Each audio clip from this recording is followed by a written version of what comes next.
All right, good to Vach. I want to finish the daf from Shabbos, which was Chaf Vav. So we're in Chaf Vav Amud Beis. We're talking about the difference between a mummer l'teyavon and a mummer lahachis. We'll start again. Where we were up to is it says Itmar Mumar Pligirav Achab V'Ravina Chadam L'Seyavan Mumar Lahachis Min Have Chadam Afil Lahachis Nami Mumar Rezu Min Ze'oivid Alili Kichavim. This is, I think, where we left. The difference between a mummer and a min. A mummer is someone who rebels against Torah, and someone who doesn't keep a mitzvah. And the question is, what is his motivation? Rav Ach and Ravina disagreed. So there's a l'teyavon mummer. Some say that if someone just they are out of desire, out of lust, that it has a din of a mummer, and the mummer we would remove from this list of the Merid and V'lei Malin, of the ones that we would actively attack in an ideal situation. Of course, it doesn't apply these days. It's only talking about in ancient times that a mummer is a Jew who doesn't keep mitzvahs. And the question is between a mummer l'teyavon and a mummer l'hachas. Generally, what we say at the end is the mummer l'teyavon, the one who wants to be better but is having a hard time, that we consider to be our brother, to be just as like any other Jew. While they might not be trustworthy with everything, they are considered to be totally Jewish. And the mummer lahachis is called a min, someone who is trying to anger God. That's called a min, a sectarian. Someone who's like different species, in a sense. He's worse, than a plain mummer. But some say that you could be called a mummer lahachis. You could have the title of mummer in defiance of Torah, and not be called a min. The only one who's called a min is a Jew who worships idols. And perhaps he's a fanatic around the idol. So we have an argument. Ochel parish echad or yotush echad, hariz a mummer.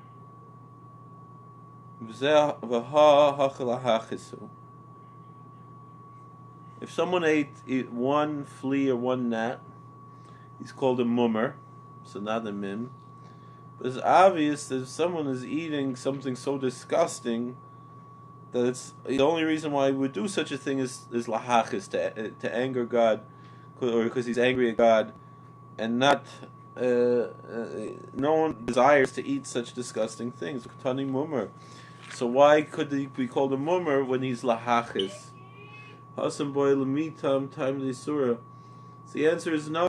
He could. There is such a thing that people could eat such a thing, out of lust, out of desire, out of gluttony. That he wants to see what does something not kosher taste like, and so even something disgusting like eating a gnat or a flea on purpose, he might do such a thing, and so therefore, out of desire, not out of rebellion against God, but rather out of lust, that he's an uncontrollable lust, and so therefore he's a sinner, but he's not a heretic. Weiter Amar Mar Haya Maridin Avolay Malin Hashta Chui Machtinan Suki Maboy.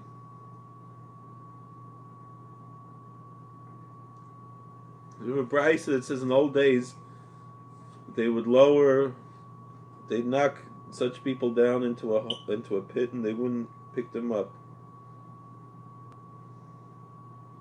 So if they would knock them down, why would we mention that we wouldn't save them and pick them up out of the pit? What is this Marin V'Lemalin? Why do we have? It seems like a superfluous language. Rav Yosef Bar Chamar of Sheshes, L'nitzvach she'im hoysa mal b'bar megara, t'nakat le'ila, v'amalei techus chivasi lave. So Rav Yosef Bar Chamar is the name of Sheshes. We have to say why that they would knock them down and not pick them up, because if he fell down on his own and he had a way that he could climb out of it, they would push the dirt down to make sure he wouldn't have a way to get out.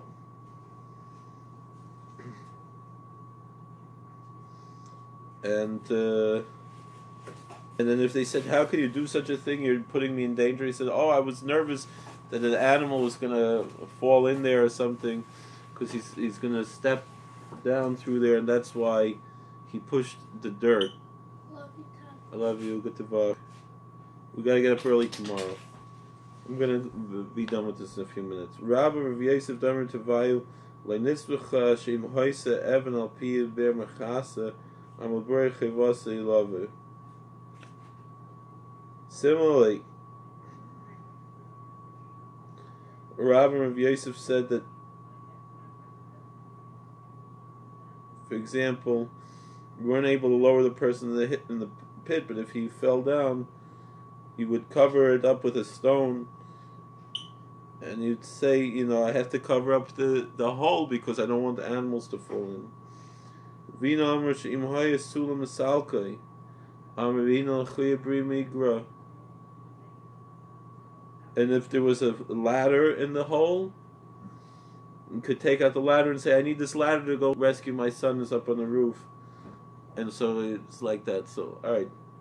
These are what it was in ancient times. We don't have such things. Even in the time of the Gemara already, this was only theoretical and no longer practical. Tana Rabbanan. Rabbis taught in the Bryce Yisrael, Molas Akam L'Shem Ger.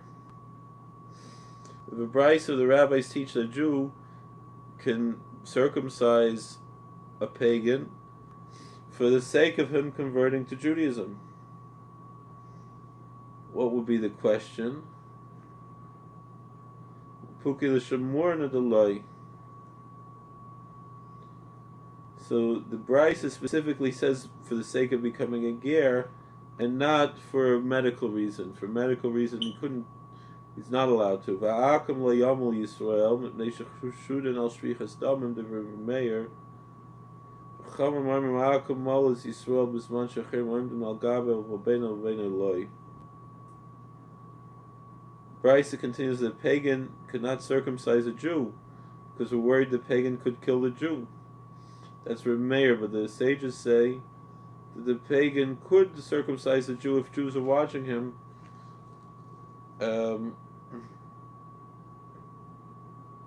Because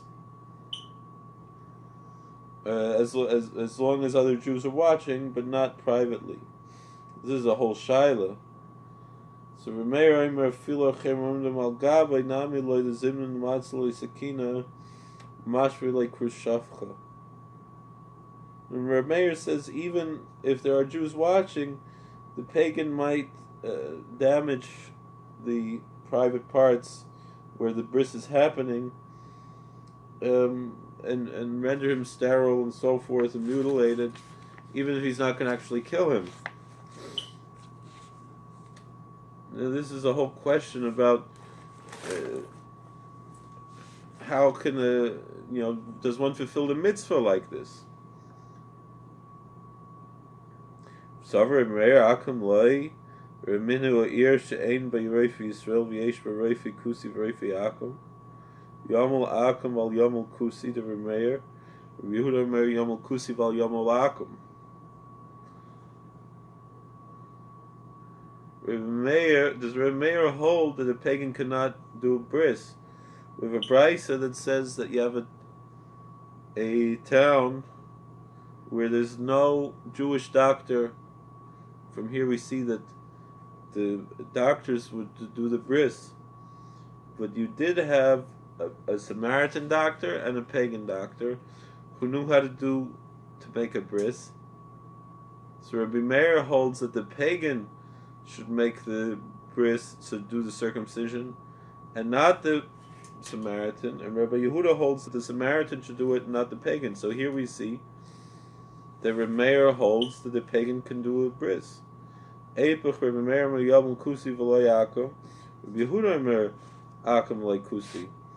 So the answer is the Brisa sometimes is not accurate, and it's actually the opposite. It's Rabbi Meir who holds that we should have the Samaritan and not the pagan, and Rabbi Yehuda holds it should be the pagan and not the Samaritan.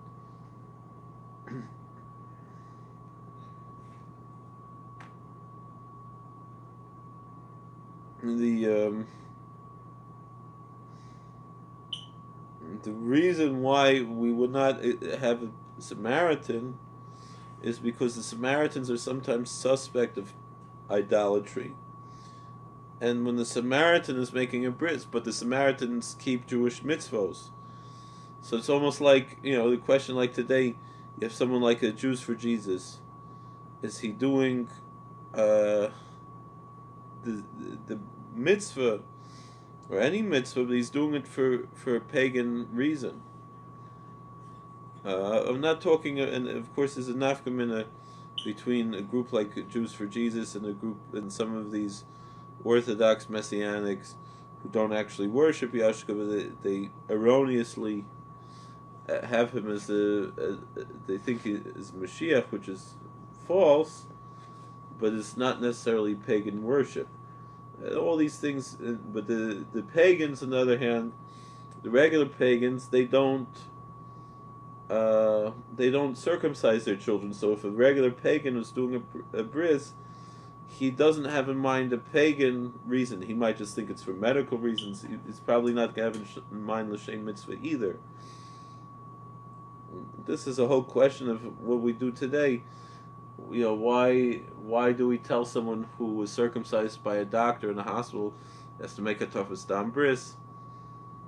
There's other sugyas that discuss this, and that's why. But this is talking, it would seem like b'diavad, and perhaps it would be with the idea that he should still make a toughest dam bris after, meaning it should be gemalit, and then make a toughest dam bris, so it should be l'shem mitzvah, or maybe he's having all set up, and he's helping the Yid make the chituch. There could be many different ways this could be done. The Sover of Yehuda Akum Shaper Dami.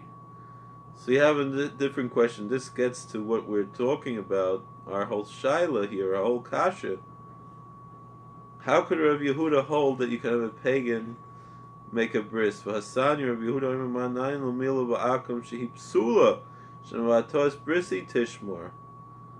Rav Yehuda himself holds that a bris milah done by it would seem anyone non-Jewish, but for sure a pagan, he didn't fulfill the mitzvah bris milah, because it says in Genesis 17:9, and you should keep my covenant. And this person is not in the covenant, so unless he goes and he becomes a ger tzedek, he cannot be a moil, and he won't fulfill the mitzvah. Although we could say, like we said before, that you could make a toughest dam bris maybe, but then the Gemara doesn't really. Gemara only really discusses a toughest dam bris with a noiled moel, not with someone who was gemalit. So whatever, we'll leave that aside. So then we have to say no. It's Reb Meir who holds that you could have a pagan, and Reb Yehuda holds that you can't have a pagan, but you could have a Samaritan, and Reb Meir holds you could have the pagan but not the Samaritan. So what are you talking about here? That Rav